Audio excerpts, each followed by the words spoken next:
السلام علیکم محترم ناظرین، بسم اللہ الرحمن الرحیم۔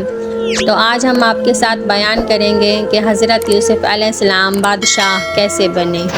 حضرت یوسف علیہ السلام جب جیل سے رہا ہو گئے تو بادشاہ نے حکم دیا کہ یوسف علیہ السلام کو عزت کے ساتھ بلایا جائے، میں شاہی خدمت ان کے سپرد کروں گا۔ حضرت یوسف علیہ السلام آئے اور بادشاہ سے بات چیت کی۔ حضرت یوسف علیہ السلام نے کہا کہ مجھ کو شاہی خزانے کا وزیر مقرر کیجیے، میں اس کی بہتر حفاظت کروں گا۔ بادشاہ نے منظور کیا اور انہیں شاہی خزانے کا وزیر مقرر کر دیا۔ آخر کار وہ قحط کا زمانہ آ گیا جس کا بادشاہ نے خواب دیکھا تھا، اور اس کا اثر اس جگہ بھی پہنچا جہاں حضرت یوسف علیہ السلام کے والد اور بھائی بھی رہتے تھے۔ چنانچہ حضرت یعقوب علیہ السلام نے اپنے بیٹوں کو گلہ لانے کے لیے مصر میں حضرت یوسف علیہ السلام کے پاس بھیجا۔ جب حضرت یوسف علیہ السلام کے پاس بھائی آئے تو حضرت یوسف علیہ السلام نے ان کو پہچان لیا، اور بھائی حضرت یوسف علیہ السلام کو نہیں پہچان سکے۔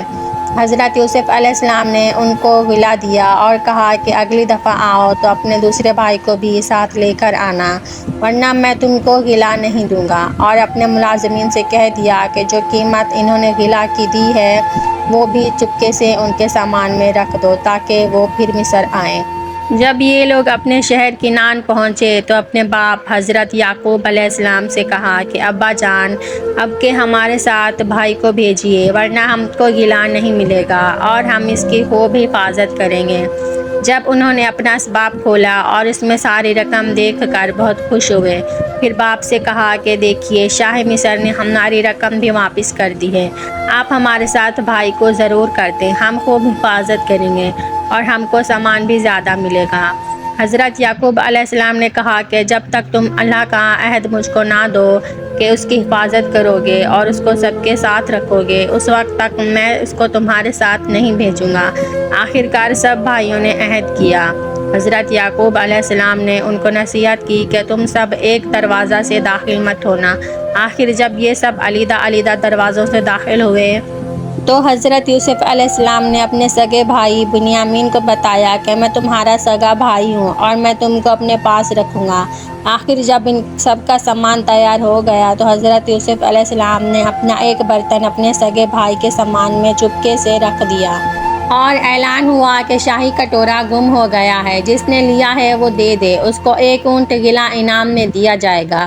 سب بھائیوں نے انکار کیا۔ بادشاہ کے آدمیوں نے کہا کہ جس کے سامان سے نکلے اس کو روکے رکھیں، اس کی یہی سزا ہے کہ ہمارے ملک کا بھی یہی قانون ہے۔ پھر تمام بھائیوں کی تلاش لی گئی۔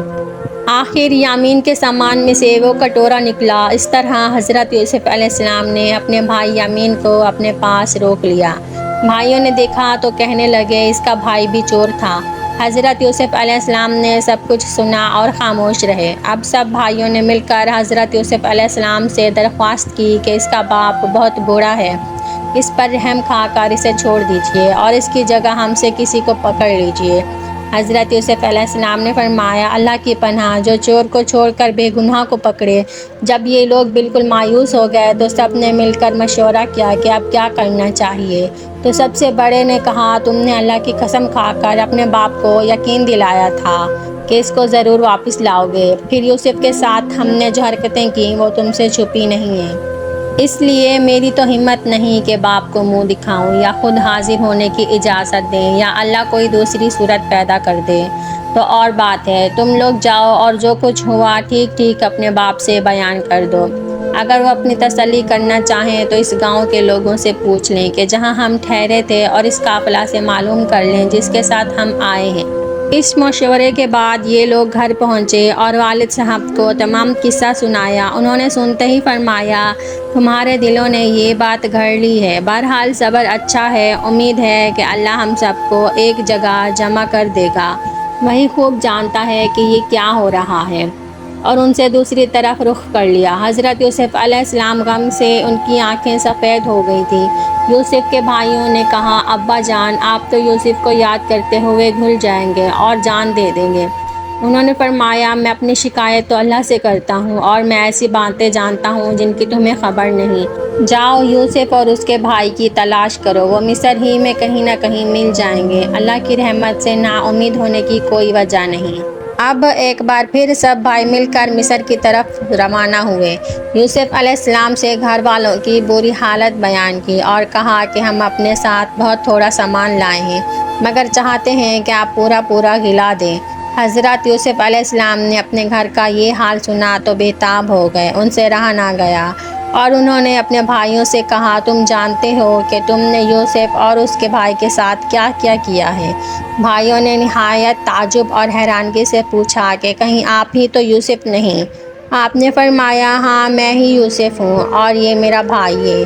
اللہ نے ہم پر بڑا احسان کیا ہے، بے شک جو شخص نیک زندگی بسر کرتا ہے اور صبر سے کام لیتا ہے اللہ اس کا بدلہ دیتا ہے۔ جب تم تمام بھائیوں کو یقین ہو گیا کہ جس کے دربار میں ہم اس وقت کھڑے ہیں اور ہمارے بھائی یوسف ہیں تو سب نے مل کر اپنے گناہوں کا اقرار کیا۔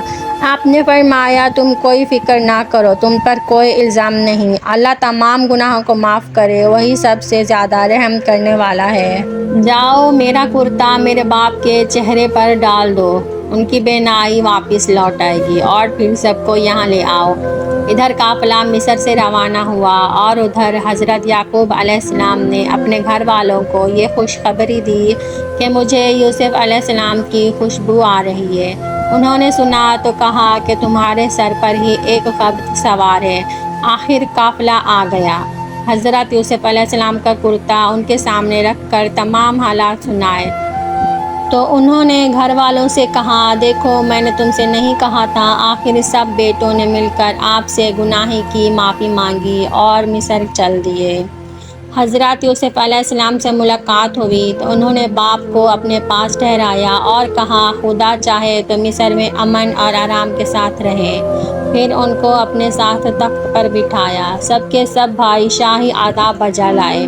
آپ نے فرمایا یہ میرے خواب کی تعبیر ہے، اللہ نے اس کو سچ کر دکھایا ہے، اس نے مجھ پر بڑا احسان کیا ہے جو مجھے قید سے چھڑایا اور شیطان نے جو فساد میرے اور میرے بھائیوں کے درمیان ڈالا تھا آپ سب کو دیہات و بیان سے یہاں لے آیا۔ بے شک میرا رب خیر کی حکمت جانتا ہے۔ اے میرے پروردگار تو نے مجھے حکومت دی، باتوں کا مطلب سمجھا دیا۔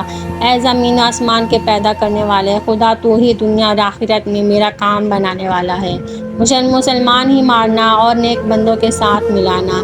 غرض ایک عرصہ تک حضرت یوسف علیہ السلام کے بتائے ہوئے قانون کے مطابق مصر میں حکومت کرتے رہے، لوگوں کو اللہ کی طرف بلاتے رہے، برائیوں سے روکتے رہے، بھلائیوں کو پھیلاتے رہے۔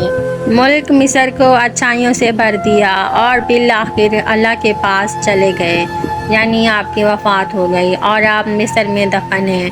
دیکھیے حضرت یوسف علیہ السلام کو بھائیوں کی وجہ سے کیسی کیسی تکلیفیں اٹھانی پڑیں، اندھیرے کنویں میں رہے، غلام بنے، جیل خانہ میں رہے، لیکن جب یہ سب اللہ کی آزمائشیں پوری ہو گئیں اور اللہ پاک نے ان کو مصر کا بادشاہ بنا دیا تو بھائیوں سے کوئی بدلہ نہیں لیا بلکہ اللہ تعالیٰ سے ان کے گناہوں کی معافی کے لیے دعا کی اور خود بھی معاف کر دیا۔ قرآن شریف میں ایک دوسری جگہ ہے جس کا مطلب یہ ہے اگر تمہارے ساتھ کوئی زیادتی کرے اور تم اس کے بدلے اس کے ساتھ نیکی اور بھلائی کرو تو وہ دشمن تمہارا حقیقی دوست بن جائے گا۔ امید ہے آپ سب کو میری یہ ویڈیو پسند آئے گی اور ملتے ہیں آپ سے ایک اور دلچسپ واقعے میں، تب تک کے لیے اللہ حافظ۔